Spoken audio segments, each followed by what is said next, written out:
আমাদের এখন সব কাটাকুটি চলছে, গাজর, বিনস, এই যে সব আমি কাটছি। আমার বাড়িতে আমি কাজ করি, আমার গিন্নি এখন গেছেন কোথায় ঘুরতে, এলে আবার রেগে যাবে না হলে না রেডি করে রাখলে। বাবা, ওই জন্য আমি সব রেডি করে রাখছি।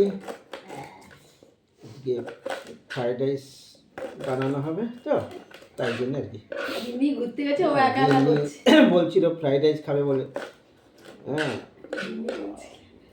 মাঝে মাঝে বকাবকিও করে, তো কী করব, 5টা নয় 10টা নিয়ে একটা মাত্র গিন্নি, অত অসুবিধা, ওটা মেনে নিতে হবে। যদি পালিয়ে গেল,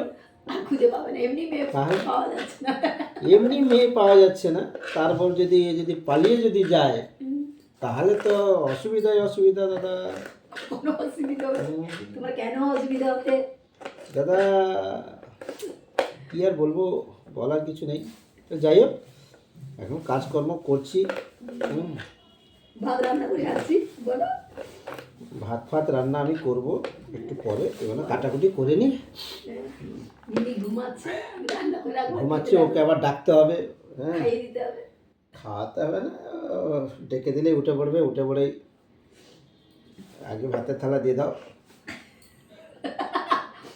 ভাতের থালা দিয়ে দাও, দেখবে ক রকমের পদ আছে দেখে নেবে। খেয়ে দিয়ে উঠে পড়লো, বাসনটা যে ধোবে সেটাও আমাকে দিতে হয়। ঠিক আছে, ঠিক আছে, বাই, পরে কথা হবে, বাই বাই।